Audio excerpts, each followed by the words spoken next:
Hello friends, welcome back to my channel. मैं हूं आपकी फ्रेंड वर्षा। फ्रेंड्स, आज की इस वीडियो में हम बात करेंगे टॉप 60 क्वेश्चंस की, जो कि हमारे अकाउंट से रिलेटेड है। आपने हमारे अकाउंट्स की थ्योरी क्लासेस देखी होंगी, जिसमें हमने टोटल 5 चैप्टर्स को अब तक डिस्कस किया है। तो ये सारे क्वेश्चंस उन्हीं पे बेस्ड हैं। अगर आपने उनको पढ़ा है तो आप इनके आंसर ईजिली दे सकते हैं। और अगर आप इसके अदर भी और किसी भी एग्जाम की तैयारी कर रहे हैं, जैसे टीजीटी हो गया, पीजीटी, जीआईसी, एलटी ग्रेड के, यूपीपीसीएस, केवीएस, आरपीएस, जो भी आपके कॉमर्स से रिलेटेड एग्जाम्स होते हैं उनकी तैयारी कर रहे हैं, तो ये आपके लिए बहुत ही इंपॉर्टेंट हो सकते हैं। तो वीडियो को लास्ट तक देखिए। स्टार्ट करते हैं वीडियो को। अगर आपको वीडियो पसंद आए तो वीडियो को लाइक कीजिए, फ्रेंड्स या शेयर कीजिए, और किसी भी तरह की कोई भी क्वेरी हो तो प्लीज जरूर बताइएगा। फर्स्ट आते हैं फर्स्ट क्वेश्चन पे। In book keeping posting means, यानी कि बुक कीपिंग के अंदर जो पोस्टिंग की जाती है आपको बताना है उसका क्या मतलब होता है। फर्स्ट है to record the transactions from the journal to ledger, यानी कि जर्नल से लेजर में ट्रांजेक्शन करना, उसको रिकॉर्ड करना, क्या ये कहलाता है बुक कीपिंग। सेकेंड है to record the transactions in the journal. Third है to record the transactions in the subsidiary book. और फोर्थ है हमारे to record the transactions in the cash book. ठीक है, तो हमें बताना है इसमें से बुक कीपिंग क्या है। तो बुक कीपिंग हमने अकाउंटिंग के अंदर बुक कीपिंग डिस्कस किया था, जिसके अंदर हमने ये जाना था कि बुक कीपिंग के अंदर होता है का मतलब होता है कि हमारे बिजनेस के अंदर जो भी ट्रांजेक्शन्स हो रहे हैं उनको रिकॉर्ड करना बुक्स ऑफ अकाउंट्स में, वो हमारा बुक कीपिंग कहलाता है। तो देखिए, उस चीज के अकॉर्डिंग यहाँ पर जो हमारा राइट आंसर होगा वो होगा यहाँ पे ऑप्शन नंबर क्या होगा, बी। वो हमारा कहलाता है बुक कीपिंग। तो यहाँ पे ऑप्शन बी हमारा राइट आंसर हो जाएगा। जर्नल से लेजर में करना ये हमारा पोस्टिंग होगा। सॉरी सॉरी सॉरी, यहाँ पे पोस्टिंग पूछा गया है, तो यहाँ पे ऑप्शन ए हमारा राइट आंसर होगा, क्योंकि यहाँ पे पोस्टिंग की बात कर रहे हैं। अगर हम बुक कीपिंग की बात करेंगे तो वो हो जाएगा हमारा ये जर्नल में ट्रांजेक्शन करना बुक कीपिंग कहलाएगा। और सब्सिडरी की बात करें तो ये भी हमारा क्या कहलाता है, सब्सिडरी बुक में हम कब ट्रांसफर करते हैं, जब हम लेजर प्रिपेयर करते हैं। और हम कैश बुक में कब ट्रांसफर करेंगे, जब हम कैश ट्रांजेक्शन्स करते हैं। अगेन ये हमारा लेजर का ही पार्ट होता है। तो यहाँ पे पोस्टिंग पूछा गया है, तो यहाँ पर ऑप्शन वन राइट आंसर होगा। जब हम जर्नल से लेजर में ट्रांसफर करते हैं तो उसको बोलते हैं हम बुक कीपिंग। आई होप यहाँ आपको क्लियर है। सेकंड क्वेश्चन पे आते हैं, और अगर आपको वीडियो पसंद आए तो वीडियो को लास्ट में आप लाइक भी जरूर कीजिएगा और अपने फ्रेंड्स के साथ भी जरूर शेयर कीजिएगा। The basic rule of book keeping, debit the receiver credit the giver is applicable to, यानी कि आपको बताना है बुक कीपिंग के अंदर कि जो भी डेबिट हम रिसीव कर रहे हैं उसे डेबिट करेंगे, और जो भी हमें दिया जा रहा है यानी जो भी हम देंगे उसको हम क्या करेंगे, क्रेडिट करेंगे। ये किसका रूल है आपको ये बताना है। तो मैंने आपको जो थ्योरी क्लासेस करी थी तो वहां पे ये सारी चीजें डिस्कस की थी कि किस तरह से हम ये अकाउंट्स प्रिपेयर करते हैं। अकाउंट के अंदर ये सारी चीजें हमने पढ़ी थी। तो देखिए, यहाँ पर पाने वाले को क्या किया जा रहा है, डेबिट, और जो हम दे रहे हैं उसको क्या कर रहे हैं, क्रेडिट। तो ये किसमें है, नॉमिनल, रियल, पर्सनल या ड्राइंग। तो देखिए, ये हमारा बताता है पर्सनल अकाउंट को। जबकि अगर हम बात करें यहाँ पे हमारे नॉमिनल अकाउंट की, आपने नॉमिनल अकाउंट को भी डिस्कस किया था, ठीक है। तो देखिए, नॉमिनल अकाउंट के अंदर हम यहाँ पर आए तो नॉमिनल अकाउंट में आता है जो भी हमारे सारे एक्सपेंडिचर्स लॉस होते हैं वो हमारे आते हैं डेबिट में, और जो भी हमारे इनकम्स और प्रॉफिट्स होते हैं वो होते हैं हमारे क्रेडिट में। वहीं अगर हम रियल अकाउंट की बात करें तो देखिए, रियल अकाउंट के अंदर जितने भी हमारे पास असेट्स या फिर हमारे पास कोई भी ऐसी चीज है जो हमें रिसीव होगी वो हम डेबिट करेंगे, और हमारे पास से कोई भी ऐसी जैसे कैश है या कोई भी असेट हमारे पास जाएगी तो उसको हम क्या करेंगे, क्रेडिट करेंगे। ठीक है, तो ये थे इनके रूल्स, हम लोगों ने ये डिस्कस किए थे, तो आप एक बार फिर से उस वीडियो को देख लीजिएगा। थर्ड है revenue is considered as being earn when, यानी कि रेवेन्यू कब ऐसे कंसिडर्ड किया जाएगा कि हमने उसको अर्न कर लिया है। याद रखिए, यहाँ पे अर्न की बात की जा रही है, यहाँ पर ये बात नहीं की जा रही है कि हमने उसको रिसीव कर लिया है। अर्न कर लिया और रिसीव कर लिया है, दोनों में बहुत अंतर है। ऑप्शंस देख लेते हैं। Cash is received, production is done, sale is affected, purchase is done. तो देखिए, यहाँ पर रेवेन्यू की बात की जा रही है। रेवेन्यू यानी आपके पास कुछ आ रहा है, कोई इनकम आ रही है। तो परचेज के अंदर आपके पास कोई इनकम नहीं जाती, आपके पास यहाँ आती नहीं है, आपके पास से जाती है। तो देखिए, परचेज इज डन तो कट गया। और मैंने अभी आपको बताया कि रेवेन्यू इज बीइंग अर्न है, अर्न का मतलब यहाँ पर होता है आपने उसको कमा लिया है। अब यहाँ पे कैश की बात नहीं कर रहे कि कैश आपको मिला है या नहीं, बस आपको जो ड्यूटी दी गई थी वो आपने कर दी है, यानी कि आपने वहाँ पे इनकम अर्न कर ली है लेकिन अभी आपको रिसीव नहीं हुई है। तो देखिए यहाँ पे कैश इज रिसीव्ड भी हमारा कट गया। आप लोग भी आंसर करिए, आप लोगों के अकॉर्डिंग क्या होता है इसका answer. Production is done, production is done से हमारा कोई ये पता नहीं चल रहा कि हमने रेवेन्यू हमारा अर्न कर लिया है या रिसीव कर लिया है, क्या चीज़ है, लेकिन हमारा सेल से यहाँ पता चल रहा है, इसलिए राइट आंसर हो जाएगा सी। सेल से यहाँ इसलिए पता पड़ रहा है, देखिए हम कोई भी चीज़ सेल करते हैं तो यहाँ यहाँ पर क्या हो रहा है हमारा कि यहाँ पर हमारा हमने वो अपनी इनकम क्या है जनरेट कर ली है। अब सामने वाले पर्सन को चाहे वो अभी दे हमें वो उसका अमाउंट या बाद में दे, लेकिन उसको देना तो पड़ेगा क्योंकि यहाँ पे सेल हमने करी है, तो अब वो लायबल है हमें अमाउंट देने के लिए। तो यहाँ पर क्या है, रेवेन्यू तो हमने अर्न कर लिया है, अब रिसीव किया है या ना किया है ये अलग बात है। तो यहाँ पे जब हमारी सेल अफेक्ट होती है तब ये वाली सिचुएशन अराइज होती है। तो ऑप्शन सी यहाँ पे हमारा राइट आंसर है। नेक्स्ट आते हैं, अगर आपको कोई भी क्वेरी है तो प्लीज आप पूछ सकते हैं। हम क्लास के बीच में उनको डिस्कस नहीं करेंगे, नेक्स्ट क्लास में हम उनको डिस्कस कर लेंगे, ठीक है। नेक्स्ट क्वेश्चन है डेबिट मीन्स। अब डेबिट का क्या मतलब होता है हमें ये बताना है। ऑप्शन है decrease in assets, increase in liability, an entry on the left hand side of an account, या फिर मॉडरेट इंक्रीज इन लाइबिलिटी। अब देखिए यहाँ पर हम बात कर रहे हैं डेबिट की, तो आप बताइए क्या होगा इसका मतलब, आंसर करिए। आपके अकॉर्डिंग क्या लगता है क्या ऑप्शन होना चाहिए इसका। देखिए हम डेबिट की बात कर रहे हैं, तो आपने इतने सारे अकाउंट्स अभी तक प्रिपेयर किए हैं, ठीक है। तो आपने देखा होगा जब भी हम अकाउंट बनाते हैं इस तरह से बनाया जाता है। ये हमारा क्या हो गया, डेट का कॉलम, ये हमारा पर्टिकुलर का कॉलम हो गया, ये हमारा अमाउंट का, देन फिर डेट का, पर्टिकुलर्स एंड अमाउंट। तो यहाँ पर हम क्या लिखते हैं, डेबिट, और ये इस वाले पोर्शन में लिखते हैं क्रेडिट। यानी कि ये हमारा राइट साइड पे क्रेडिट है और लेफ्ट साइड पे क्या है, हमारा डेबिट। तो देखिए इसके अकॉर्डिंग ऑप्शन जो है थर्ड वो हमारा राइट आंसर हो जाएगा। ऐसी कोई भी एंट्री जो फिर हम अकाउंट के लेफ्ट हैंड साइड पर बनाते हैं उसको बोला जाता है क्रेडिट, और अगर हम उसको राइट हैंड साइड पर बनाएंगे तो उसको बोला जाएगा क्रेडिट। आई होप ये क्वेश्चन आपको क्लियर है, ठीक है, बहुत सिंपल था ये क्वेश्चन। देखिए ये एक इमेज है, इससे आप समझ सकते हैं, जैसे कि असेट अकाउंट आपने प्रिपेयर किया, तो यहाँ पे लेफ्ट हैंड साइड में आपने डेबिट लिखा और ये क्रेडिट आपने लिखा राइट हैंड साइड में, ठीक है। नेक्स्ट क्वेश्चन है, drawing account is related to. अब ये ड्राइंग्स अकाउंट होते हैं, आपको पता है ड्राइंग्स क्या होती हैं। जब कोई पर्सन अपने ही बिजनेस से अपने पर्सनल यूज के लिए कोई भी सामान निकालता है, गुड्स यूज करता है, तो वो ड्राइंग कहलाती है। तो ये क्या है, nominal account, personal account, real account, या फिर कंपनीज ड्राइंग अकाउंट। तो देखिए यहाँ पर अगर हम बात करें ड्राइंग्स अकाउंट की, तो देखिए ये नॉमिनल अकाउंट नहीं है। नॉमिनल अकाउंट क्यों नहीं है, क्योंकि देखिए यहाँ पर बात की जा रही है ड्राइंग की, ये किसको रिप्रेजेंट कर रहा है, आप खुद बताइए, इसका आंसर आप दे सकते हैं।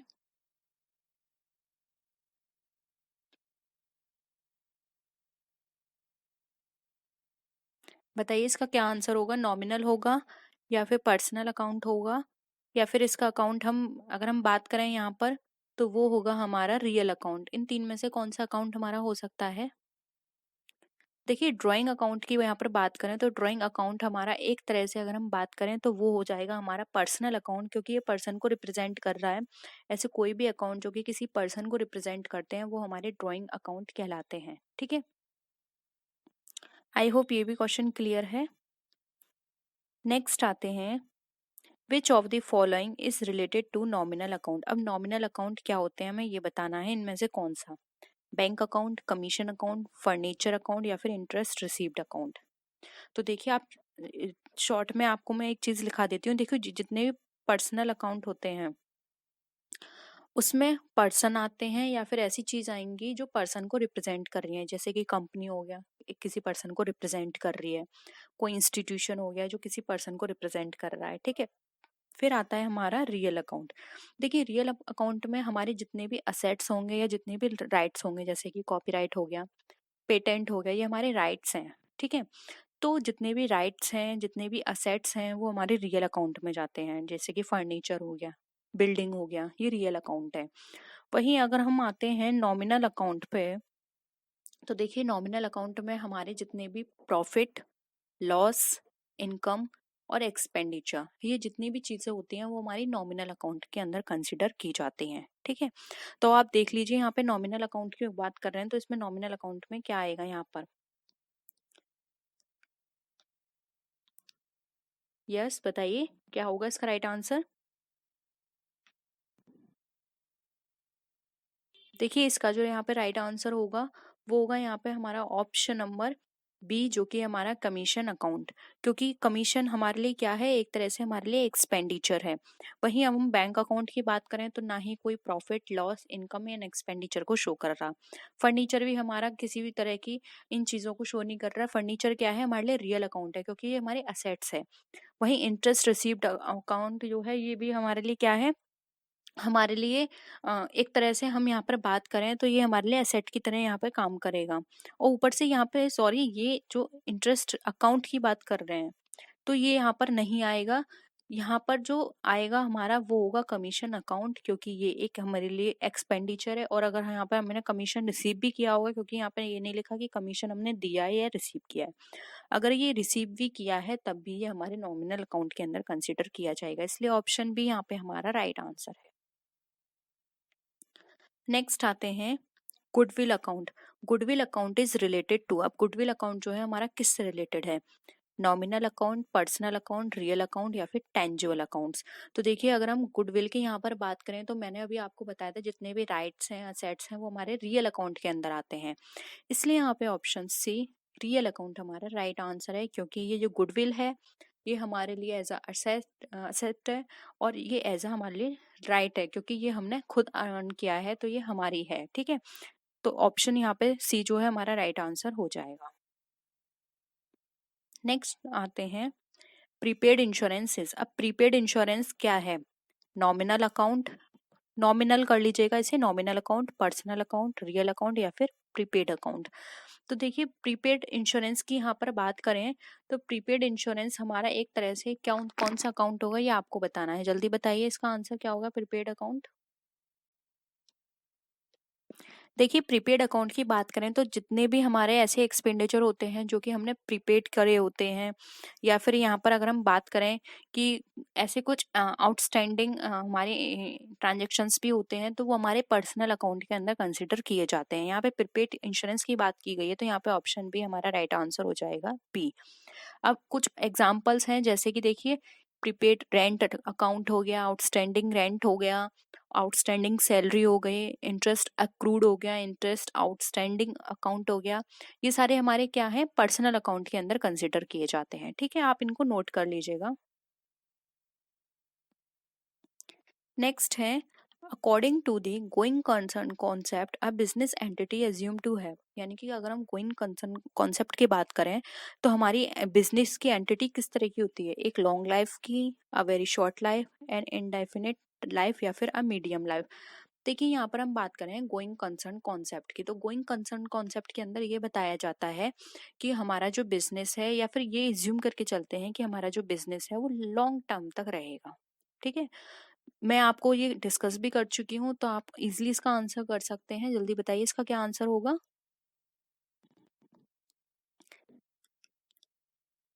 देखिए गोइंग कंसर्न कॉन्सेप्ट के अंदर हमें हमेशा ये कहा जाता है कि हमारा जो बिजनेस है वो बहुत लॉन्ग टाइम तक रन करेगा, हमें नहीं पता कि हमारा बिजनेस कब एंड हो जाएगा। ठीक है, तो एक इनडेफिनेट लाइफ लेके चलते हैं, तो यहाँ पे ऑप्शन सी हमारा राइट आंसर हो जाएगा। An indefinite life, long life नहीं कह सकते, शॉर्ट लाइफ नहीं कह सकते, मीडियम लाइफ नहीं कह सकते। ठीक है, तो ऑप्शन सी राइट है। बहुत ही सिंपल क्वेश्चन है, क्योंकि अकाउंटिंग हमारी बहुत ही इजी है। अकाउंटिंग को सिर्फ थोड़ा सा समझने की जरूरत है और इसमें क्वेश्चंस भी ज्यादा डिफिकल्ट नहीं आते हैं। Contingent liability shown in the balance sheet because of, अब जो कंटिजेंट लाइबिलिटी है वो दिखाई जाती है हमारे बैलेंस शीट के अंदर, क्यों दिखाई जाती है? कन्वेंशन ऑफ कंसिस्टेंसी के कारण, कन्वेंशन ऑफ मटीरियलिटी के कारण, कन्वेंशन ऑफ डिस्क्लोजर के कारण, या फिर कन्वेंशन ऑफ एडवेंचर के कारण। अगेन वेरी इजी क्वेश्चन है, और ये मैं थ्योरी क्लास में आपको एग्जाम्पल के थ्रू बता चुकी हूँ कि ऐसा क्यों होता है। तो आप इसका आंसर कर सकते हैं।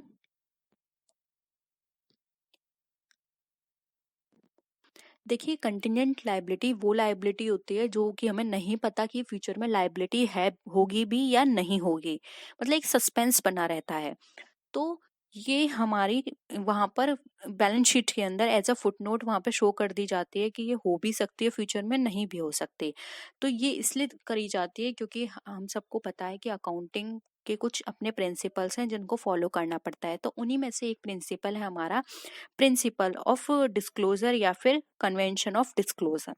तो ये डिस्क्लोजर के अंदर ये होता है कि कंपनी की जितनी भी इंफॉर्मेशन है वो आपको डिस्क्लोज करनी है। उसी के द्वारा हम जो हमारी जो कंटिजेंट लायबिलिटी होती है वो बैलेंस शीट में शो की जाती है। तो यहाँ पे ऑप्शन सी हमारा convention of disclosure right answer हो जाएगा। नेक्स्ट आते हैं, goods destroyed by fire should be credited to. अब यहाँ पे जो गुड है वो डिस्ट्रॉय हो गया है फायर से, अब हमें यहाँ पे क्रेडिट बताना है, कौन सा अकाउंट होगा, purchase account, sales account, loss by goods by fire account या फिर insurance account. Again very easy, अगर आपको थोड़ा सा भी इसका बेसिक पता है कि एंट्रीज किस तरह से होती है तो आप इजीली बता सकते हैं इसका आंसर। बताइए क्या होगा इसका राइट आंसर। देखिए, मैं आपको ना एक बार ये बेसिक से समझा देती हूँ। देखिए, कभी भी हम कोई भी परचेस करते हैं तो उसकी एंट्री क्या होती है, परचेस अकाउंट डेबिट, फिर क्या होगा, टू बैंक या कैश अकाउंट जिससे भी आपने परचेस की है। अब देखिए, ये परचेस क्या हो गई थी, यहाँ पे डेबिट हो गई थी, परचेस अकाउंट क्या था, डेबिट। अब यहाँ पर क्या है, आपका लॉस हुआ है किससे, फायर से। तो और जो जो गुड्स लॉस हुआ है फायर से वो आपने कभी ना कभी तो परचेस किया होगा, यानी कि आपकी परचेस अफेक्ट हो गई यहाँ पर। सेकंड, यहाँ पर एक और रूल भी लगेगा कि जो फायर हुआ है, फायर से जो लॉस हुआ है, लॉस क्या होते हैं, सारे डेबिट होते हैं। तो देखिए इसकी जो एंट्री होगी, loss by fire, fire account debit to purchase account. ठीक है, ये इसकी एंट्री होगी। तो यहाँ पर क्या पूछा गया है, गुड्स डिस्ट्रॉय हुआ है, क्रेडिट क्या होगा। तो देखिए यहाँ पर डिस्ट्रॉय हुआ था और ये लॉस की एंट्री है, तो क्या हुआ है, क्रेडिट, परचेस हुआ है, इसलिए यहाँ पे ऑप्शन ए परचेस अकाउंट हमारा क्या हो जाएगा, राइट आंसर हो जाएगा। आई होप ये एंट्री आपको समझ में आई है। ठीक है, और देखिए यहाँ पर इसका भी एक और कॉन्सेप्ट है, कोई भी अकाउंट हम दो बार क्या करते हैं, डेबिट या क्रेडिट नहीं कर सकते। अब देखिए यहाँ पर ये एंट्री क्या की गई थी, परचेस यहाँ पे डेबिट किया गया था, फिर बाद में मैंने इसको क्या कर दिया, क्रेडिट कर दिया। ठीक है, तो एक तरह से ये क्या हो गया, आपस में कट गया। तो इस तरह से भी एंट्री होती है, दो बार हम परचेस इसको नहीं कर सकते डेबिट। ठीक है, तो इस हिसाब से हमारा ऑप्शन ए परचेस अकाउंट जो क्रेडिट होगा वो राइट आंसर हो जाएगा। और अगर यहाँ पे डेबिट पूछा जाता तो ऑप्शन सी होता।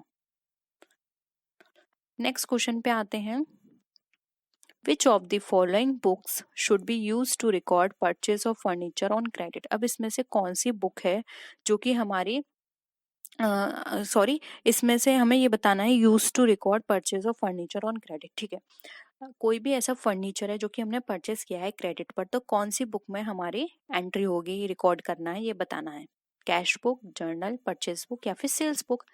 तो देखिए बहुत ही इजी है सारे क्वेश्चंस, आज बहुत ही इंटरेस्टिंग है। यहाँ पर हमें क्रेडिट बताना है, कैश बुक, जर्नल। देखिए जर्नल तो आएगा ही नहीं क्योंकि यहाँ पे बुक की बात की जा रही है, जर्नल पोस्टिंग होती है। ठीक है, तो जर्नल तो कट गया। अब बचे हमारे पास तीन ऑप्शन। तो देखिए आप सबको पता है कैश बुक में सिर्फ वो ट्रांजेक्शन्स किए जाते हैं जो कि कैश पर बेस्ड होते हैं, और यहाँ पर ये साफ बोल रहा है कि क्रेडिट है। तो देखिए ऑप्शन ए भी कट गया। अब बचा आपके पास दो, purchase book and sales book. तो यहाँ पर परचेज की बात की जा रही है तो सेल्स कैसे हो जाएगा। ठीक है, तो सेल भी कट गया, ऑप्शन होगा सी परचेस अकाउंट बुक। ठीक है, आई होप क्लियर है सबको। प्लीज आपको वीडियो पसंद आ रही है, बहुत मुश्किल से कलेक्ट करके सारे क्वेश्चंस आपकी क्लास लेकर आई हूँ। वीडियो पसंद आ रही है तो लाइक कीजिए, अपने फ्रेंड्स के साथ शेयर भी कीजिए। ठीक है, नेक्स्ट क्वेश्चन पे आते हैं,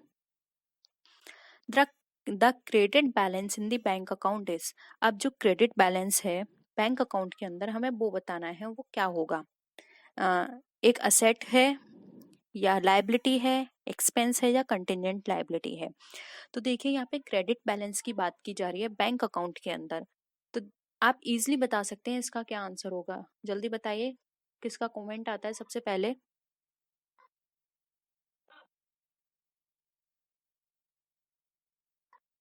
देखिए यहाँ पर अगर हम बात करें क्रेडिट बैलेंस की, तो जो बैंक अकाउंट के अंदर क्रेडिट बैलेंस है वो एज अ लाइबिलिटी की तरह ट्रीट किया जाता है, इसलिए यहाँ पे ऑप्शन बी जो है वो हमारा राइट आंसर हो जाएगा, आर लाइबिलिटी। नेक्स्ट आते हैं, cash book prepared on impress system is. अब जो कैश बुक प्रिपेयर की जाती है इम्प्रेस सिस्टम के अंदर उसको क्या बोलते हैं? 2 column cash book, pretty cash book या फिर परचेस बुक। देखिए यहाँ पर बात की जा रही है कैश बुक की इम्प्रेस सिस्टम के अंदर, तो यहाँ पर परचेस बुक तो बिल्कुल ही अलग हो गया, ये तो हमारा कट गया, हमें 3 ऑप्शंस में से बताने हैं। तो देखिए थ्योरी क्लास आपने जब ली थी तो थ्योरी क्लास में मैंने आपको डिस्कस की थी कि जो हमारी कैश बुक होती है उस कैश बुक कितनी तरह की होती है? 3 तरह की होती है। एक होती है हमारी सिंगल कैश बुक, एक होती है हमारी डबल कैश बुक, एक होती है हमारी ट्रिपल कैश बुक। ठीक है, तो अब हम यहाँ पर बात करें कैश बुक की, तो इम्प्रेस सिस्टम के अकॉर्डिंग यहाँ पे बताया गया है। तो देखिए यहाँ पर ये तो इसका टाइप है कैश बुक का, तो ये डबल कॉलम में तो क्या होता है, एक हमारा कॉलम किसका बनाया जाएगा, एक बनाया जाएगा वही कैश का, और दूसरा कॉलम किसका होगा, हमारा डिस्काउंट का। ठीक है, तो ये कट के जाता है हमारा, ये नहीं होगा, कैश बुक नहीं होगा। जो इम्प्रेस सिस्टम के अंदर प्रिपेयर की जाते हैं हमारी कैश बुक, उसको बोलते हैं प्रिटी कैश बुक, जिसको हिंदी में खुदरा कैश बुक भी बोलते हैं। तो यहाँ पे ऑप्शन सी हमारा राइट आंसर हो जाएगा। नेक्स्ट क्वेश्चन है, the statement sent along with purchase return is. अब ऐसा स्टेटमेंट जो कि परचेस रिटर्न के साथ प्रिपेयर किया जाता है उसको क्या बोलते हैं या उसके संग भेजा जाता है? Credit note, bills payable book, debit note या फिर परचेस रिटर्न बुक। तो देखिए यहाँ पर हम बात कर रहे हैं परचेस रिटर्न की, तो यहाँ पर अब आप एक चीज समझ के चलिए, जो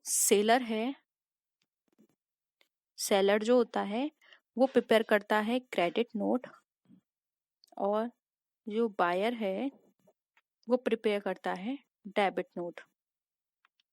ठीक है, अब यहाँ पे परचेस रिटर्न की बात आ रही है, तो परचेस रिटर्न आपको ये बताना होगा कि परचेस रिटर्न कौन करता है, बताइए आपके अकॉर्डिंग क्या होगा इसका राइट आंसर?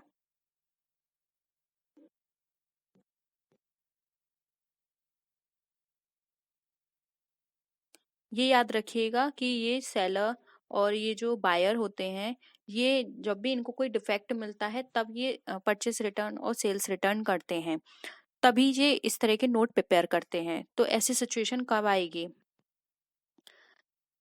परचेस रिटर्न किसको किया जाता है? सेलर को किया जाएगा, किसके द्वारा? बायर के द्वारा, क्योंकि उसने जो भी माल परचेस किया था वो उसे पसंद नहीं आया या कुछ डैमेज था उसमें, तो उसको वापस करेगा with along with a note या स्टेटमेंट, तो उसको बोला जाता है हमारा क्रेडिट नोट। ठीक है, तो यहाँ पर ऑप्शन ए जो है वो हमारा राइट आंसर हो जाएगा, क्रेडिट नोट, क्योंकि क्रेडिट नोट को ही तो वो उसके साथ वापस करेगा। ठीक है, तो ऑप्शन ए जो है वो हमारा राइट आंसर हो जाएगा। नेक्स्ट आते हैं, स्टॉक इज वैल्यूड एट। अब जो स्टॉक है हमारा वैल्यूड होता है किस प्राइस पर, ये बताना है हमें।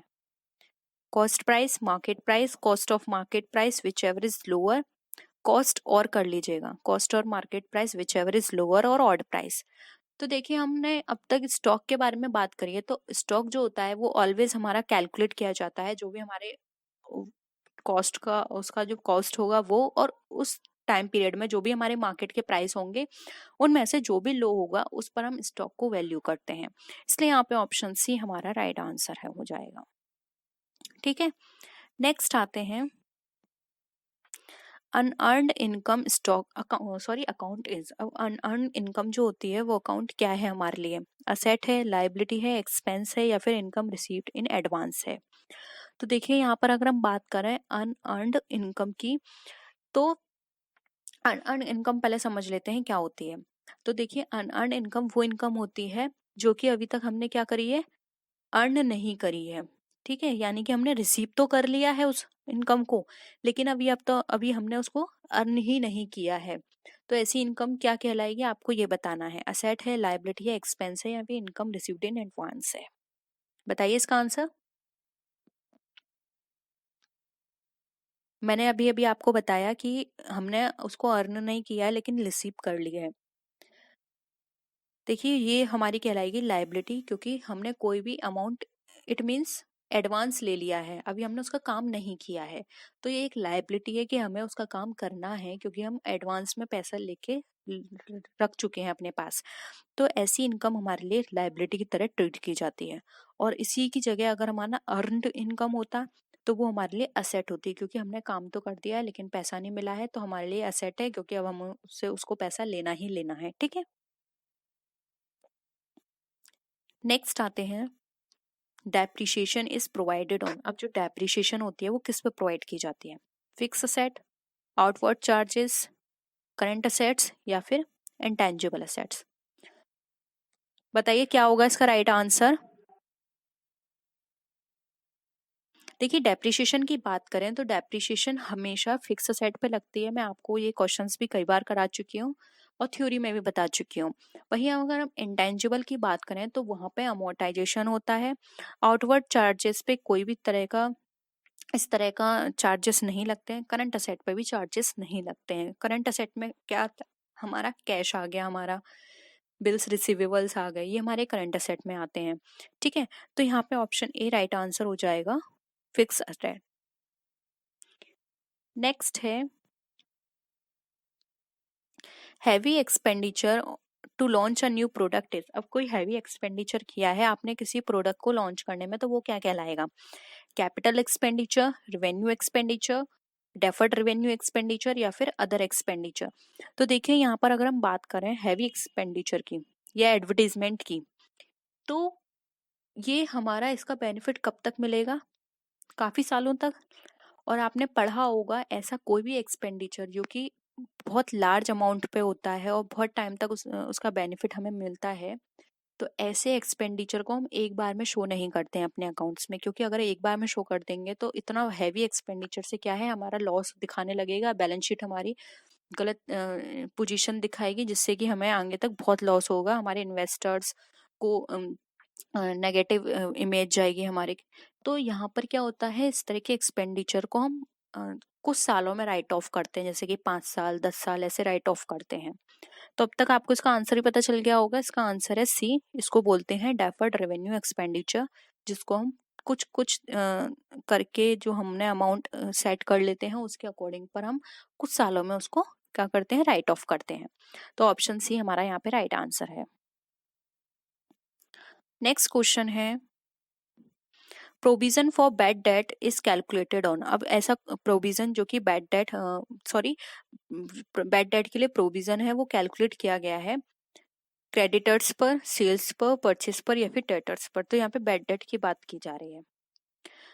बैड डेट वो पर्सन होते हैं जिनसे हमें उम्मीद नहीं है कि वो हमें पैसा देंगे कि नहीं, इसलिए प्रोविजन बना के रखा जाता है कि अगर वो नहीं देते हैं हमारे पैसे को, तो हम यहाँ से उस अपने जो भी हमारा लॉस होगा वो यहाँ से हम उसको कंप्लीट कर लेंगे, या वो यहाँ से हम उसको अपने लॉस को थोड़ा कम कर लेंगे, मिनिमाइज कर लेंगे।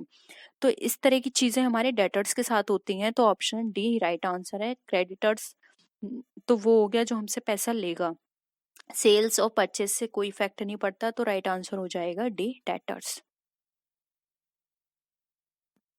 नेक्स्ट क्वेश्चन है, N example of revenue expenditure is. अब रेवेन्यू एक्सपेंडिचर का एक एग्जाम्पल हमें बताना है, जैसे purchase of land, salaries, lease, या फिर परचेस ऑफ बिल्डिंग। बताइए क्या होगा इसका आंसर। देखिए अगर हम रेवेन्यू एक्सपेंडिचर की बात करें तो पहले इसके मीनिंग को समझ लेते हैं। रेवेन्यू एक्सपेंडिचर का मतलब ऐसा एक्सपेंडिचर होते हैं जो कि हमारे फ्रिक्वेंटली होते हैं, डेली होते हैं, और इनका काम होता है जो भी हमारा डेली की एक्टिविटीज हैं उनको स्मूथ करना, वो अच्छे से हो पाए, वो हमारे रेवेन्यू एक्सपेंडिचर कहलाते हैं। वहीं हमारे कैपिटल एक्सपेंडिचर वो होते हैं जो कि बहुत कम अमाउंट, बहुत कम नंबर्स में होते हैं, जिनका बेनिफिट हमें बहुत टाइम तक मिलता है। ठीक है, उससे हमारे बिजनेस का एक्सपेंशन होता है, इस तरह के एक्सपेंडिचर्स होते हैं। तो यहाँ पर ये डेली बेसिस पर होते हैं। तो देखिए purchase of land daily basis पर नहीं होती, लीज डेली बेसिस पर नहीं होती, purchase of building daily basis पर नहीं होती। डेली बेसिस पर क्या होती है? सैलरी। डेली ना से अगर हम मंथली की बात करें तो ये हर मंथ होगी। हर मंथ कोई मशीन नहीं खरीदता, कोई बिल्डिंग नहीं खरीदता, तो इस तरह के एक्सपेंडिचर हमारे क्या कहलाते हैं? रेवेन्यू एक्सपेंडिचर, जो कि है हमारा option B, salary. Next question है, contingent liability appears as a footnote in the balance sheet. This is in accordance with the accounting principle of, again आ गया ये वही question, consistency, disclosure, materiality, conservatism. ठीक है, अगर मुझे इतना पता नहीं कैसे मैंने दोनों बार दे दिया, क्योंकि सेम क्वेश्चन है, बस थोड़ा सा पूछने का तरीका अलग है। कैसे आ गया ये? आप इजीली इसका आंसर कर सकते हैं। इसका आंसर है बी, डिस्क्लोजर। डिस्क्लोजर प्रिंसिपल है जिसके बेसिस पर आपको कंटीजेंट लायबिलिटी जो है वो बैलेंस शीट में फुटनोट की तरह शो करनी पड़ती है। ठीक है, तो ऑप्शन बी राइट है।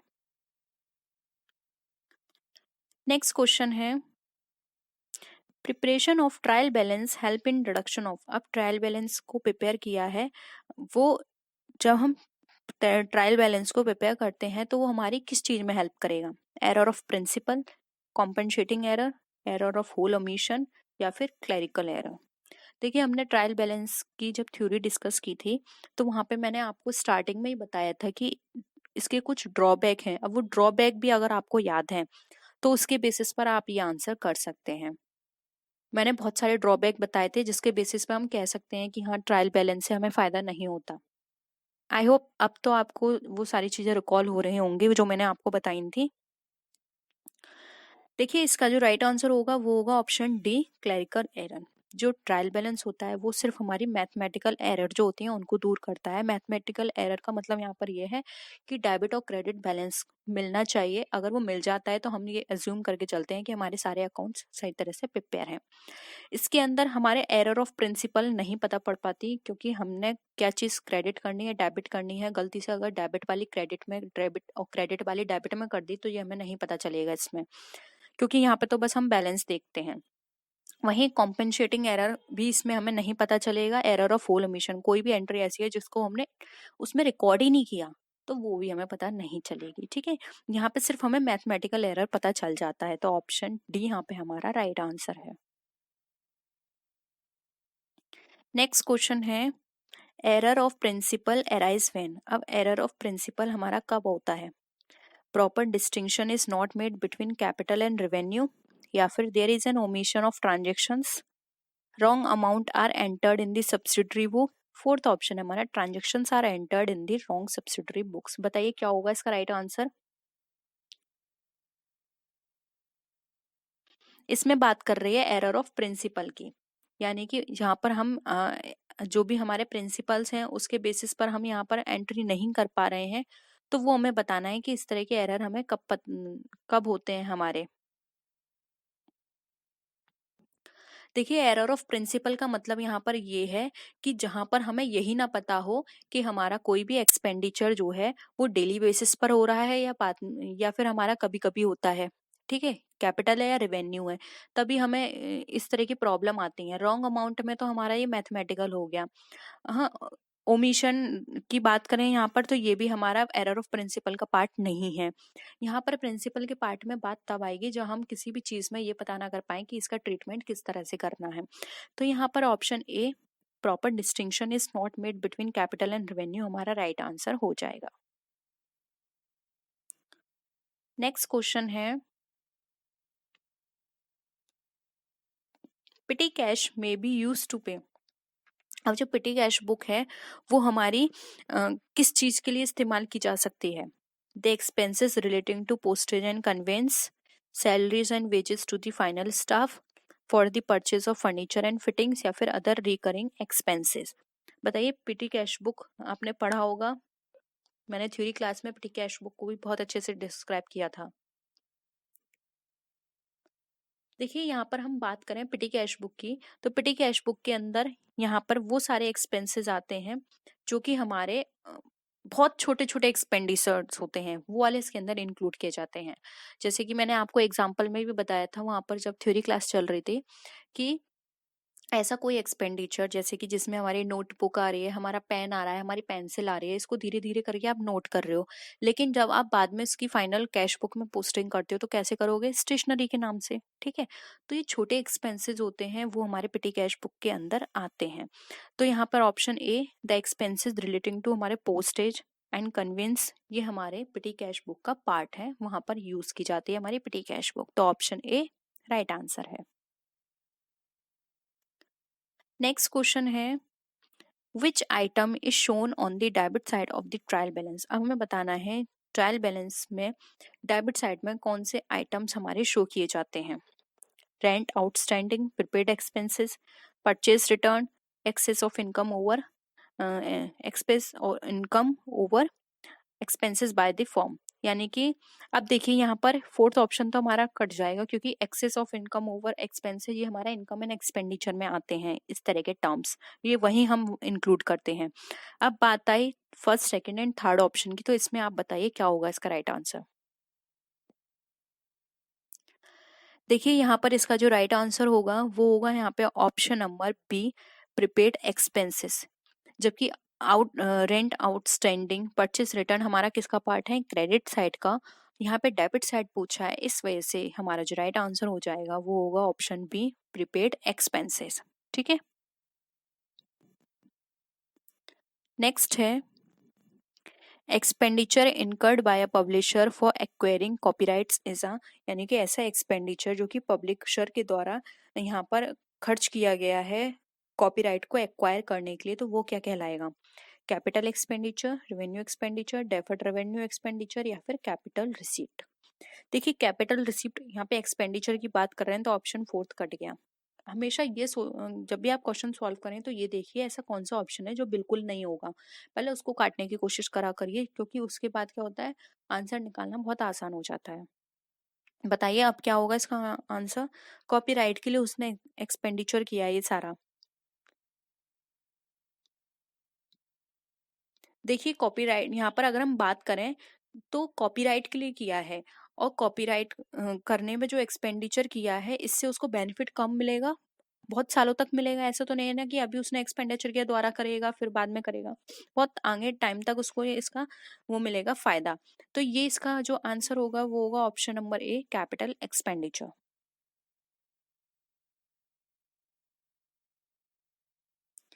नेक्स्ट है expenditure incurred on research is an example of. अब रिसर्च में किसी भी तरह का एक्सपेंडिचर किया गया है तो वो किसका एग्जाम्पल है?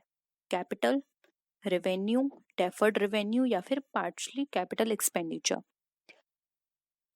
बताइए। देखिए यहाँ पर रिसर्च की बात की जा रही है, और रिसर्च में कुछ थोड़ा बहुत अमाउंट नहीं लगता, रिसर्च में बहुत अमाउंट लगता है, बहुत ज़्यादा खर्चा करना पड़ता है, तब हमें पता चलता है हम जिस भी चीज़ के लिए रिसर्च कर रहे हैं। तो एक तरह से ये हमारा बहुत लार्ज अमाउंट का एक्सपेंडिचर होता है जिसको हम बहुत टाइम तक राइट ऑफ करते हैं। तो यहाँ पर ऑप्शन सी हमारा राइट आंसर हो जाएगा, डेफर्ड रेवेन्यू एक्सपेंडिचर। ठीक है, आई होप यहाँ तक आपको सारे क्वेश्चंस क्लियर हैं। ये हमारा क्वेश्चन था 28, अभी लगभग 60 समथिंग क्वेश्चंस हैं, तो टाइम लगेगा। आप प्लीज जाना नहीं, क्योंकि लास्ट में और भी इंटरेस्टिंग क्वेश्चंस हैं, और सारे क्वेश्चंस वो हैं जो हमने थ्योरी में डिस्कस किए हैं। ठीक है, a gross profit is transferred to the dash side of the profit and loss account. अब हमें बताना है ग्रॉस साइड हमारा ट्रांसफर किया जाता है प्रॉफिट एंड लॉस अकाउंट में किस साइड में? डेबिट, क्रेडिट, करंट या एसेट। तो ये भी बहुत इजी है, आपने बहुत सारे जब अकाउंट्स प्रिपेयर किए होंगे तो आपने देखा होगा, जो हमारा ग्रॉस प्रॉफिट होता है ट्रेडिंग में हमारा कहाँ दिखाया जाता है? डेबिट साइड में, और जब हम P&L में ट्रांसफर कर दें तो हमारा क्रेडिट साइड आ जाता है। तो ऑप्शन बी राइट आंसर है। नेक्स्ट है नॉन ट्रेडिंग इंस्टीट्यूशन प्रिपेयर। जो नॉन ट्रेडिंग इंस्टीट्यूशंस होती हैं वो क्या प्रिपेयर करते हैं? Income and expenditure account, trading and profit and loss account, only trading account या फिर ओनली रेवेन्यू अकाउंट। अगेन हम ये डिस्कस कर चुके हैं थ्योरी क्लास में, बताइए। देखिए ट्रेडिंग एंड P&L अकाउंट ये प्रिपेयर करती हैं profit organisations. Only trading account नहीं प्रिपेयर किया जाता किसी भी कंपनी के द्वारा, ओनली रेवेन्यू अकाउंट नहीं होगा। तो राइट आंसर होगा A, income and expenditure account. Option A right answer है। नेक्स्ट क्वेश्चन है, अब हम जल्दी जल्दी कर लेते हैं। Subscription received in advance by a club is shown on the dash side of the balance sheet. अब सब्सक्रिप्शन रिसीव्ड किया है एडवांस में क्लब के द्वारा, तो वो कहाँ पर दिखाया जाएगा? देखिए यहाँ पे ना सब्सक्रिप्शन रिसीव्ड की बात की जा रही है, वो भी कैसा रिसीव किया गया है? एडवांस में। अगर किसी क्लब ने सब्सक्रिप्शन लिया है तो वो उसके लिए क्या है? वो उसके लिए एज अ लाइबिलिटी है, क्योंकि अब उसको अपने यहाँ वो सर्विस पर्सन को देनी होंगी, क्योंकि उसने एडवांस में वो पैसा लिया है। इसलिए यहाँ पे option A liabilities right answer हो जाएगा। आप थोड़ा लॉजिक लगा के इन क्वेश्चंस को सारे कर सकते हैं, ठीक है। आई होप सबका ये आंसर करेक्ट है। नेक्स्ट है, excess of income over expenditure is shown on the debt side of the income and expenditure account। आपने income and expenditure account prepare किया होगा तो ये आपने पता लगा होगा कि जब इनकम एक्सेस में होती है एक्सपेंडिचर से तो वो किस साइड शो की जाती है? क्रेडिट, डेबिट, अपर या लोअर? देखिए राइट आंसर होगा बी, डेबिट साइड में शो की जाएगी। और यहाँ पे अगर एक्सपेंडिचर हमारा एक्सेस में होगा तो वो हमारा क्रेडिट साइड शो किया जाएगा, ठीक है। तो ऑप्शन बी राइट आंसर है। नेक्स्ट है, income and expenditure account is. अब जो इनकम एंड एक्सपेंडिचर अकाउंट है वो हमारा किस तरह का अकाउंट है? रियल है, नॉमिनल है, पर्सनल है, या फिर रिप्रेजेंटेटिव है? बताइए कैसा होगा हमारा इनकम एंड एक्सपेंडिचर। मैंने अभी आपको स्टार्टिंग में रूल्स बताए थे, उसके बेसिस पर आप ये बता सकते हैं। इनकम एंड एक्सपेंडिचर जो होता है वो हमारा कैसा होगा? नॉमिनल अकाउंट, क्योंकि ये इनकम एंड एक्सपेंडिचर अकाउंट के अंदर सारे इनकम एंड एक्सपेंडिचर्स आते हैं। और रियल अकाउंट में सारे असेट्स जाएंगे, पर्सनल अकाउंट में पर्सन या उसको रिप्रेजेंट करने वाली चीजें जाती हैं। रिप्रेजेंटेटिव अकाउंट हमारा होता ही नहीं है, ठीक है। तो ऑप्शन बी यहाँ पे हमारा राइट आंसर है। नेक्स्ट आते हैं, sale of old newspaper is to be shown on the credit side of. अब देखिए यहाँ पे ओल्ड न्यूज़पेपर की बात की जा रही है, तो यहाँ पर वो क्रेडिट साइड में कहाँ दिखाया जाएगा? कैश बुक में, income and expenditure, balance sheet, या फिर ट्रेडिंग अकाउंट? तो देखिए यहाँ पे न्यूज़पेपर को सेल करने की बात की जा रही है, तो ये किसी बिजनेस की एक्टिविटी नहीं होगी, क्योंकि अगर ये बिजनेस का काम होता सिर्फ ये न्यूज़पेपर सेल करने का, तो वहां पर उसके लिए गुड्स लिख कर आता, इस तरह की चीजें नहीं लिख कर आती। तो देखिए बैलेंस शीट कट गई, ट्रेडिंग कट गई, अब बचा हमारा कैश बुक और इनकम एंड एक्सपेंडिचर अकाउंट। तो इनकम एंड एक्सपेंडिचर अकाउंट भी यहाँ पर नहीं होगा, वो सॉरी कैश बुक यहाँ पर नहीं होगा, ये होगा हमारा income and expenditure account. Income and expenditure account के ये क्रेडिट साइड में शो किया जाएगा, क्योंकि ये उसके लिए क्या है? एक तरह से असेट का काम कर रहा है, इनकम का काम कर रहा है, ठीक है। तो ऑप्शन बी यहाँ पे हमारा राइट आंसर है। नेक्स्ट क्वेश्चन पे आते हैं, any written document in support of a business transaction is called a voucher, bill, carbon copy, expense bill. देखिए किसी भी बिजनेस ट्रांजेक्शन्स के सपोर्ट में कोई भी बिल देते हैं तो उसको क्या बोलते हैं? बताइए। देखिए कार्बन कॉपी नहीं होगा, क्योंकि कार्बन कॉपी तो किसी भी बिल की या किसी भी डॉक्यूमेंट का डुप्लीकेट हो गया। एक्सपेंस बिल नहीं होगा। बिल की बात करें तो बिल भी यहाँ पे नहीं होगा। क्यों नहीं होगा? क्योंकि यहाँ पे बिजनेस ट्रांजेक्शन्स की बात की जा रही है, और बिल किसी भी ट्रांजेक्शन में आ सकता है, जरूरी नहीं है वो बिजनेस हो, नॉन बिजनेस में भी आ सकता है। जब हम कोई भी परचेस करते हैं अपनी डेली लाइफ में तो वहां पर हम बिल लेते हैं उसका, ठीक है। तो हम वो बिजनेस नहीं कर रहे हैं, हमारे लिए वो बिल कहलाया जाता है, ठीक है। और वाउचिंग की बात करें तो अगर कोई भी पर्सन किसी चीज का बिजनेस करता है और वहां पर उसको बिल मिलता है तो वो उसका उसके लिए वाउचर होगा, हमारे लिए वो बिल होगा और उसके लिए क्या होगा? वाउचर। तो यहाँ पे ऑप्शन ए वाउचर हमारा राइट आंसर हो जाएगा। नेक्स्ट है, subscription received in advance. Again ये रिपीट है, ऐसा क्यों हो रहा है? ठीक है, सब्सक्रिप्शन रिसीव हुआ है एडवांस में, तो ऑप्शन सी राइट आंसर है, लायबिलिटी। नेक्स्ट है, dash is given to promote sales. अब हमारी सेल को प्रमोट करने के लिए क्या दिया जाता है? Cash discount, trade discount, quantity discount, या फिर प्राइस डिस्काउंट? अब हम यहाँ पे ऑप्शंस को देख लेते हैं। कैश डिस्काउंट, देखिए कैश डिस्काउंट हमें दिया जाता है जब हम कैश की बात करते हैं कि कोई भी कैश हमें जल्दी से जल्द रिसीव हो जाए तो वहाँ पर हम कैश डिस्काउंट देते हैं। क्वांटिटी डिस्काउंट की बात की जाए तो क्वांटिटी डिस्काउंट मोस्टली इतना पॉपुलर नहीं है बिजनेस के अंदर, और क्वांटिटी डिस्काउंट यहाँ पर नहीं होगा क्योंकि यहाँ से हमारी जो सेल है वो प्रमोट नहीं हो रही है। प्राइस डिस्काउंट अगेन हमारा कैश डिस्काउंट का पार्ट है, तो ये दोनों कट गए हमारे, एंड कैश डिस्काउंट कट गया, बचा हमारा ट्रेड डिस्काउंट। तो ट्रेड डिस्काउंट दिया जाता है हमारा जो हमारी सेल होती है उसको प्रमोट करने के लिए। तो ऑप्शन यहाँ पर जो होगा हमारा बी राइट आंसर हो जाएगा। नेक्स्ट आते हैं, dash allowed to encourage early cash payment. Again अभी अभी मैंने आपको समझाया है कैश, ट्रेड, क्वांटिटी या प्राइस, तो इसका राइट आंसर हो जाएगा कैश डिस्काउंट। कैश को की पेमेंट को जल्दी से रिसीव करने के लिए हम कैश डिस्काउंट प्रोवाइड करते हैं कस्टमर्स को। नेक्स्ट है, the primary function of accounting is to. The अब प्राइमरी फंक्शन क्या है अकाउंटिंग का, हमें ये बताना है। Record economic data, provide the information basis for action, classifying and recording business transactions, या फिर attain non economic goals.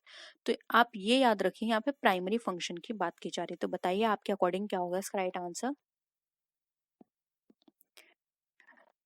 Primary functions मैंने आपके साथ डिस्कस किए हुए हैं।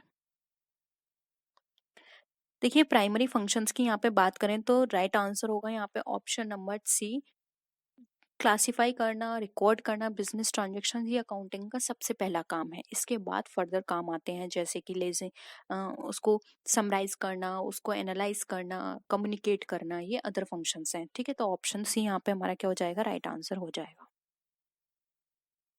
ये देख लीजिए यहाँ पर पहले आइडेंटिफाई करते हैं, ठीक है, ट्रांजेक्शन्स को आइडेंटिफाई करना, रिकॉर्डिंग, क्लासिफाइंग, उसके बाद आता है हमारा समराइजिंग, एनालाइजिंग, इंटरप्रेटिंग, कम्युनिकेशन। ये इस तरह से इसके फंक्शंस होते हैं। तो प्राइमरी में आता है आइडेंटिफाई करना, रिकॉर्डिंग करना, एंड देन क्लासिफाई करना। आइडेंटिफाई में आता है कि पहले ये आइडेंटिफाई किया जाता है कि ये ट्रांजेक्शन हमारा इकोनॉमिक है या नहीं, क्योंकि आपको पता है हमेशा वो वाले ट्रांजेक्शन इसमें रिकॉर्ड किए जाते हैं जो कि इकोनॉमिक या फिर नॉन मॉनेटरी, इकोनॉमिक और मॉनेटरी एस्पेक्ट में हमारे डिफाइन किए जाते हैं। ठीक है,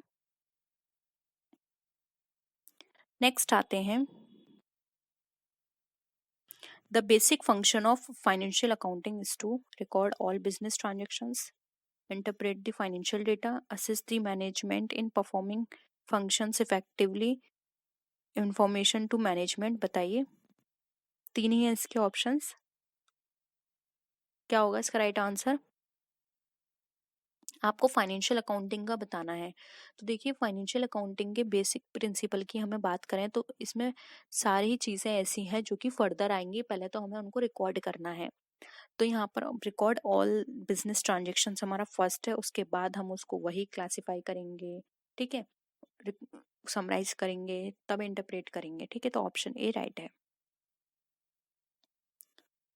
नेक्स्ट है, the convention of conservatism applicable. कहाँ पर होता है हमारा convention of conservatism. In providing for discount on creditors, in making provision for bad and doubtful dates, in making provision for depreciation, या फिर in making provision for contingencies. बताइए, conventions की यहाँ पे बात की जा रही है। देखिए कन्वेंशन ऑफ कंजर्वेटिज्म के अंदर हमारे जितने भी लॉस होते हैं उनको ध्यान में रख के ये चीज़ की जाती है। यहाँ पर हमारे जितने भी प्रॉफिट्स होते हैं इनको इग्नोर किया जाता है, ठीक है, तो उनके लिए प्रोविजंस बनाए जाते हैं जितने भी हमारे लॉस हैं। तो यहाँ पर इस के अकॉर्डिंग हमारा जो राइट आंसर होगा वो होगा B, in making provisions for bad and doubtful debts. यहाँ पर हमारा ए ऑप्शन नहीं होगा क्योंकि यहाँ पर डिस्काउंट की बात कर रहे हैं, यहाँ प्रोविजन बात कर रहे हैं डेप्रिशिएशन के लिए, और यहाँ पर बात कर रहे हैं कंटिजेंसी की। यहाँ पर ऑप्शन होगा हमारा जो भी हमारे बैड डेट्स होते हैं जो कि हो भी सकते हैं, अभी हमें नहीं पता, तो उनके लिए प्रोविजंस बना के रखा जाता है हमारा कन्वेंशंस ऑफ कन्वेंटिज्म में। ठीक है, तो ऑप्शन बी राइट है। नेक्स्ट है, ledger is a book of original entry, final entry, all cash entry, या फिर ऑल क्रेडिट एंट्री। अब लेजर जो है वो किस तरह की बुक है, बताइए। देखिए यहाँ पर अगर हम लेज़र की बात करें तो लेज़र के अंदर फाइनल एंट्री होती है, इसके बाद तो हमारे अकाउंट्स प्रिपेयर किए जाते हैं, हमारे स्टेटमेंट प्रिपेयर किए जाते हैं। तो यहाँ पर ऑप्शन बी राइट आंसर हो जाएगा। फाइनल एंट्री, ओरिजिनल एंट्री हमारी जर्नल में होती है। ऑल कैश एंट्री नहीं, हम कैश बुक की बात नहीं कर रहे। ऑल क्रेडिट एंट्री नहीं, हम किसी पर्टिकुलर अकाउंट की बात नहीं कर रहे, जैसे कि परचेज अकाउंट, क्रेडिट एंट्री होती है उसमें, ठीक है। तो यहाँ पर ऑप्शन बी हमारा राइट आंसर हो जाए। नेक्स्ट क्वेश्चन आता है हमारा, the private property of a partner should be use to. अब ये जो प्राइवेट प्रॉपर्टी होती है हमारे पार्टनर की, वो हमारी किस तरह से उसका उपयोग होना चाहिए। Pay his private debt first, if there is any surplus it can be use to pay firm's liability, both A and B, या फिर नन ऑफ दी अबव। तो देखिए यहाँ पर प्राइवेट प्रॉपर्टी की बात की जा रही है, तो उसके प्राइवेट डेट से हम पार्टनरशिप को कोई लेना देना नहीं है। वो सिर्फ पहले ये देखेगी कि अगर किसी उसके पास कोई भी सरप्लस है तो सबसे पहले फर्म्स की जो लायबिलिटी है वो पे की जाएंगी। अब प्राइवेट उसके डेट हैं, उससे वो निपटे, फर्म को उससे कोई लेना देना नहीं है। हम यहाँ पे फर्म के रेफरेंस में, पार्टनरशिप के रेफरेंस में बात कर रहे हैं, तो अगर कोई सरप्लस उसके पास होगा तो वहाँ पे फर्म के जो भी डेट्स हैं वो पे किए जाएंगे। तो ऑप्शन बी जो है वो हमारा राइट आंसर हो जाएगा, ठीक है। नेक्स्ट है, after the new partnership agreement, assets and liabilities in a balance sheet are recorded at। अब पार्टनरशिप के नए एग्रीमेंट के द्वारा जो असेट्स एंड लाइबिलिटीज होंगी, अब वो बैलेंस शीट में किस वैल्यू पे रिकॉर्ड की जाएंगी, बताइए इसका आंसर। ओरिजिनल वैल्यू पे, वैल्यूड फिगर पे, वो sorry revalued figure, realizable value, या फिर नन ऑफ दीज। देखिए यहाँ पर हम न्यू पार्टनरशिप की बात करें तो न्यू पार्टनरशिप के अंदर जो उसकी एसेट्स एंड लाइबिलिटीज होती हैं उसका रिवैल्यूएशन होता है। तो रिवैल्यूएशन होता है तो वैल्यू भी कैसी हो जाएंगी, उनकी रिवैल्यूड हो जाएंगी। तो उनको बैलेंस शीट में रिवैल्यूड फिगर पर ही शो किया जाता है, ओरिजिनल वैल्यू से कोई लेना देना नहीं है। और रियलाइजेबल वैल्यू यहाँ पर तब आती है जब हम बिजनेस खत्म कर रहे हों, ठीक है, या पार्टनरशिप एंड हो रही हो। यहाँ पर पार्टनरशिप एंड नहीं हो रही है, ठीक है। तो ऑप्शन बी हमारा यहाँ पे रिवैल्यूड फिगर राइट आंसर हो जाएगा। आई होप यहाँ तक आपको सारे क्वेश्चंस क्लियर हो रहे हैं। In which of the following is conclusive evidence of partnership. इसमें से कौन सा जो हमारा है कंक्लूसिव एविडेंस है पार्टनरशिप के अंदर। शेयरिंग ऑफ प्रॉफिट है, म्यूचुअल एजेंसी है, कैरिंग ऑफ सम बिजनेस है, या फिर ऑल ऑफ दीज है। देखिए यहाँ पे कंक्लूसिव एविडेंस की बात कर रहे हैं, बताइए किस तरह से होगा। देखिए कंक्लूसिव एविडेंस जो होते हैं वो हमारे डिपेंड करते हैं कि उनके बीच में किस तरह का एग्रीमेंट हुआ है, उनकी म्यूचुअल एजेंसी कैसी है, उसके बेसिस पर सारे निर्णय लिए जाएंगे, ठीक है। उन्होंने एग्रीमेंट कैसा किया उसके बेसिस पर। तो यहाँ पे option be mutual agency right answer हो जाएगा, क्योंकि इसी के बेसिस पर सारी चीजें देखी जाएंगी कि हाँ इस तरह का एग्रीमेंट हुआ था, आपको अब ये वाली चीजें फॉलो करनी है, या आपको इतनी ड्यूटीज करनी है, या आपको इस तरह से प्रॉफिट शेयर डिस्ट्रीब्यूट करना है, ठीक है। तो ऑप्शन बी राइट है। नेक्स्ट है, at the time of death of a partner firms gets. अब किसी भी पार्टनर की डेथ के समय फर्म को क्या मिलती है, policy amount, surrender value, both A and B, या फिर नन ऑफ द अबव। देखिए फर्म यहाँ पे पार्टनर की डेथ की बात की जा रही है, तो पार्टनर की डेथ के समय जो फर्म को रिसीव होती है वो मिलती है उन्हें पॉलिसी का अमाउंट, ठीक है। पॉलिसी के अमाउंट को वो रिसीव करता है। सरेंडर वैल्यू यहाँ पर नहीं आई, सरेंडर वैल्यू तो तब मिलती है जब वहां पे वो सरेंड करे, ठीक है, तब वहां पे सरेंडर वैल्यू उसको मिलेगी। यहाँ पे सरेंडर वैल्यू से कोई लेना देना नहीं है। यहाँ पे डेथ के बाद, जैसे कि मैंने कल ही आपको जॉइंट लाइफ पॉलिसी बताई थी, तो उसमें मैंने आपको बताया था कि अगर किसी की डेथ हो जाती है, या फिर फर्म जो है, या सॉरी जो हमारी जॉइंट लाइफ पॉलिसी है वो मैच्योर हो जाती है, डेथ हो या मैच्योरिटी हो, उनमें से जो भी पहले होगा विच एवर इज अर्लियर, उसी के बेसिस पर अमाउंट मिलेगा आपको, ठीक है। तो यहाँ पे डेथ की बात की जा रही है, तो हम ये एज्यूम करके चल रहे हैं कि अभी जो उसकी मैच्योरिटी है वो नहीं हुई है, तो यहाँ पे पॉलिसी अमाउंट उसका पूरा मिल जाएगा, ठीक है। तो ऑप्शन ए राइट आंसर है। नेक्स्ट है, ये भी मैंने आपके साथ डिस्कस किया हुआ है question. Under capitalization method goodwill is calculated by. अब कैपिटलाइजेशन मेथड में बताना है कि हमें गुडविल किस तरह से ट्रीटमेंट होता है। नंबर ऑफ ईयर्स परचेज को जो हम एवरेज प्रॉफिट से मल्टीप्लाई करते हैं तब होगा। सेकंड ऑप्शन है जो सुपर प्रॉफिट्स हैं उससे मल्टीप्लाई करेंगे नंबर ऑफ ईयर परचेज को। थर्ड ऑप्शन है एवरेज प्रॉफिट में जो हम डिवाइड कर देंगे एक्सपेक्टेड रेट ऑफ रिटर्न, या फिर जो सुपर प्रॉफिट होगा उसमें हम डिवाइड करेंगे एक्सपेक्टेड रेट ऑफ रिटर्न। तो कैपिटलाइजेशन के अंदर गुडविल कैसे कैलकुलेट की जाती है, इसका मैंने आपको एक क्वेश्चन भी कराया था, अगर आपको याद हो तो। जब हम थ्योरी क्लास कर रहे थे तो उसमें मैंने आपके साथ डिस्कस किया था,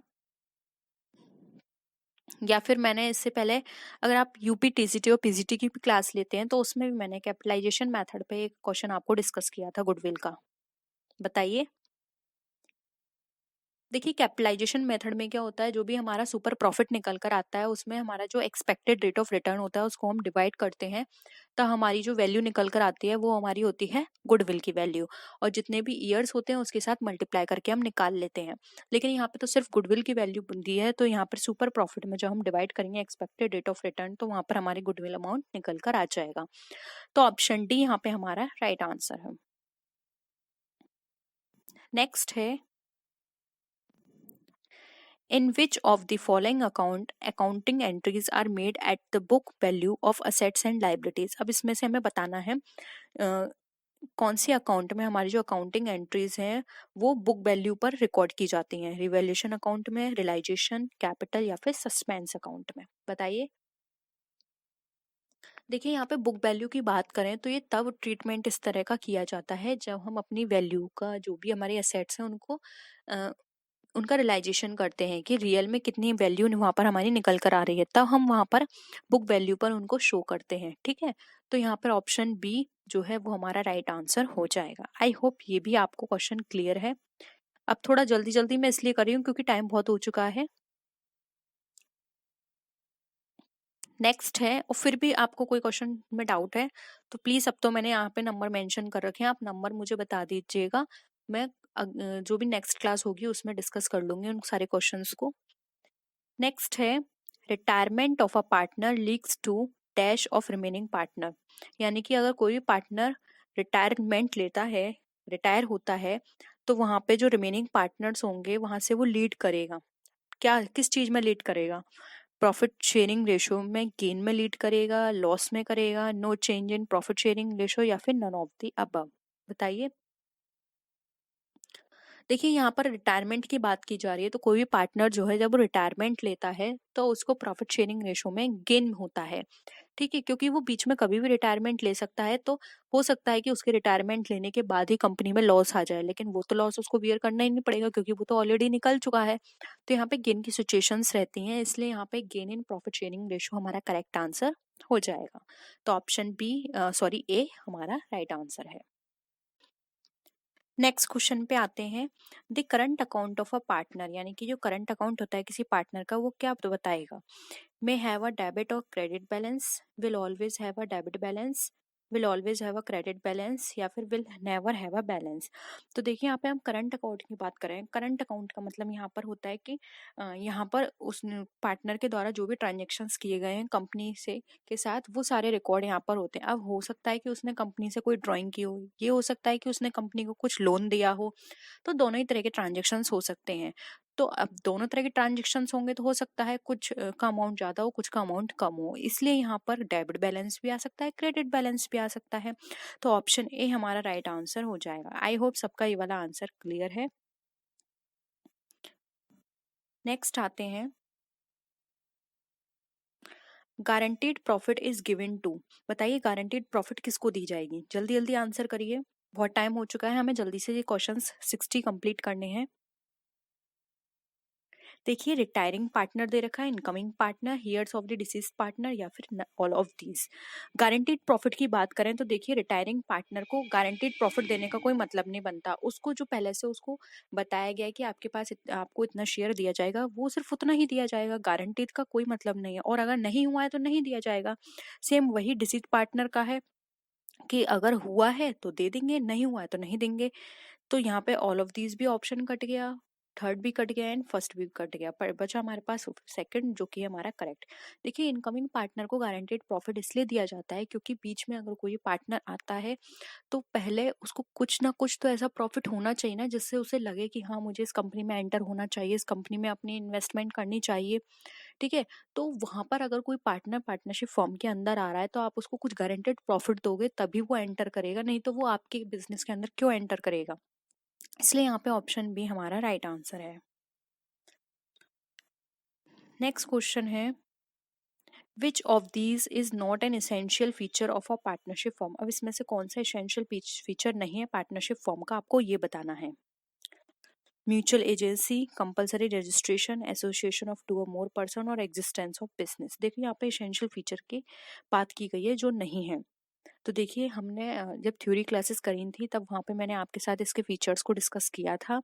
तो अगर आपको वो पता है तो आप इजीली इसका आंसर कर सकते हैं। रिकॉल करिए कौन कौन से फीचर्स हमने वहाँ पर आपके साथ डिस्कस किए थे।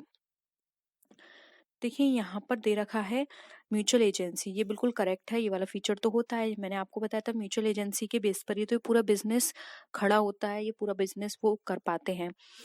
Association of two or more person बहुत ही इंपॉर्टेंट है बिजनेस किसी पार्टनरशिप के लिए कि दो या दो से ज्यादा पर्सन होने चाहिए, ये भी सही है। एग्जिस्टेंस ऑफ बिजनेस किसी इकोनॉमिक एक्टिविटी को लेकर ही पार्टनरशिप होनी चाहिए। ठीक है, अब यहाँ पर आ रहा है नॉट। तो देखिए कंपलसरी रजिस्ट्रेशन ये इसका पार्ट नहीं है, इसलिए ऑप्शन टू कंपलसरी रजिस्ट्रेशन हमारा राइट आंसर हो जाएगा। किसी पार्टनरशिप के लिए रजिस्ट्रेशन कराना कंपलसरी नहीं होता है। ठीक है, तो टू आंसर इसका है। नेक्स्ट आते हैं, identify which of the following partnership characteristics is a disadvantage. अब हमें बताना है इसमें से कौन सा डिसएडवांटेज है। Voluntary association, minimal legal restrictions, limited liability या फिर नन ऑफ दीज। तो देखिए यहाँ पे डिसएडवांटेज की बात की गई है। वॉलेंटरी एसोसिएशन किसी भी तरह का डिसएडवांटेज नहीं है। मिनिमम लीगल रिस्ट्रिक्शन ये तो बेनिफिट है, एडवांटेज की तरह है। और लिमिटेड लाइबिलिटी ये उस केस में है जब हमारी लिमिटेड लाइबिलिटी पार्टनरशिप होती है, तो ये भी एक तरह से फीचर उनके लिए एडवांटेज है।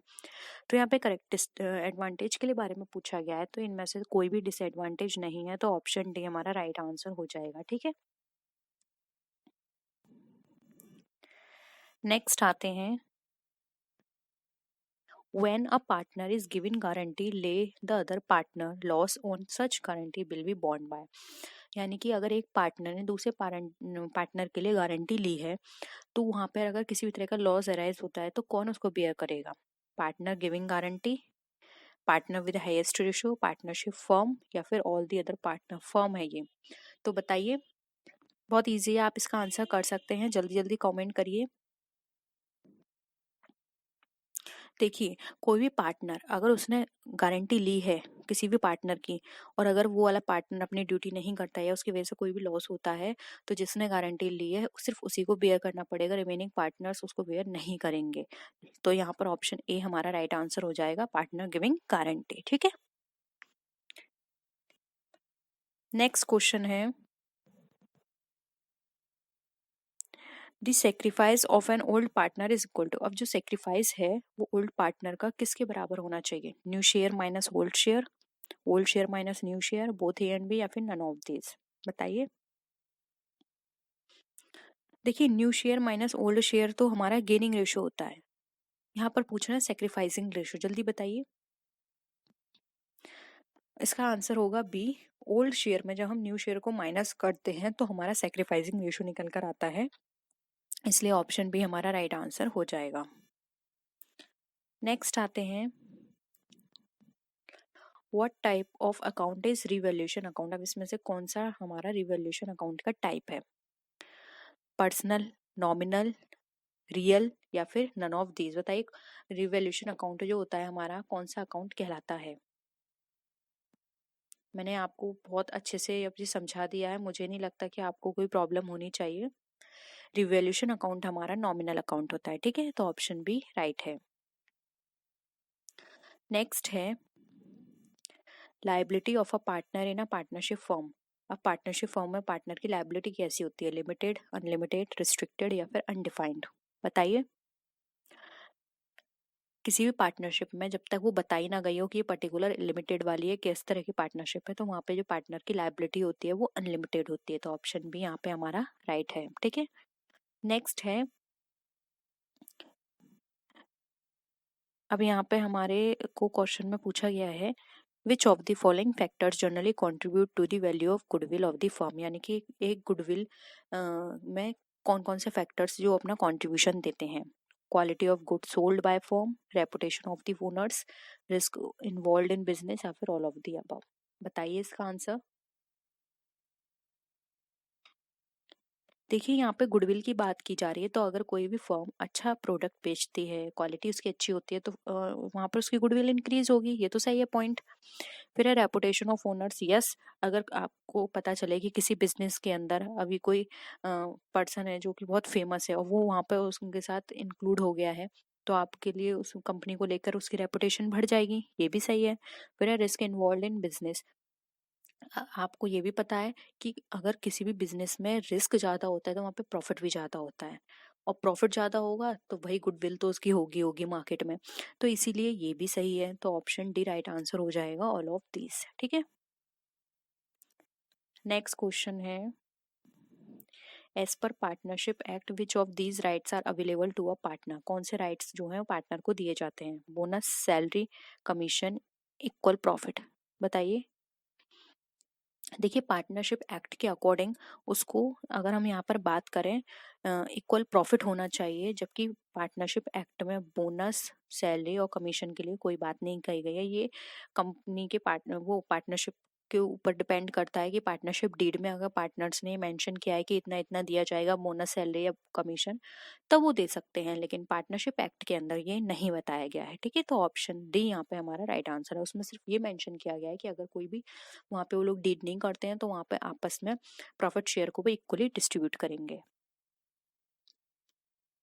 नेक्स्ट है, goodwill in a partnership firm can be valued at the time of, अब जो पार्टनरशिप की अंदर जो गुडविल होती है वो कब कैलकुलेट की जाती है। एडमिशन पर, रिटायरमेंट पे, डेथ पे, या फिर ऑल ऑफ दीज। बताइए।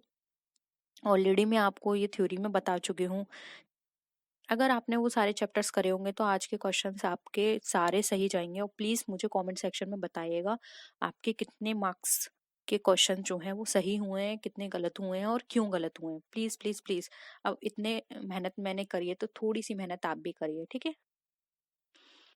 देखिए गुडविल, अगर कोई पार्टनर एडमिशन ले रहा है, रिटायर हो रहा है या फिर डेथ हो रही है, ये सभी केसेस में गुडविल को हम कैलकुलेट करेंगे। एडमिशन के टाइम पर क्योंकि उससे मंगाते हैं हम उतना अमाउंट, रिटायरमेंट में उसको देना पड़ता है, डेथ के टाइम में उसके हेयर जो लीगल रिप्रेजेंटेटिव है उसको देना होगा। ठीक है, तो इन सारे कंडीशंस में गुडविल हमारी कैलकुलेट होती है, तो ऑप्शन डी यहाँ पे हमारा राइट आंसर है। कुछ और क्वेश्चंस भी हैं, चलो उनको भी कर लेते हैं। वैसे हमने टॉप 60 बोला था, एक दो क्वेश्चंस और हैं। प्रॉफिट और loss on the evaluation evaluation of share among the partners in debt ratio, बताइए किस रेशो में यहाँ पर मूल्यांकन होता है। Old profit sharing, new profit sharing, sacrificing ratio, या फिर यहाँ पर आएगा इक्वल। बताइए। देखिए जो भी प्रॉफिट एंड लॉस का रिवैल्यूएशन हम करते हैं तो वो हमारा profit new profit sharing ratio जो होता है उस पे किया जाता है। ठीक है, तो ऑप्शन यहाँ पे बी हमारा राइट आंसर है।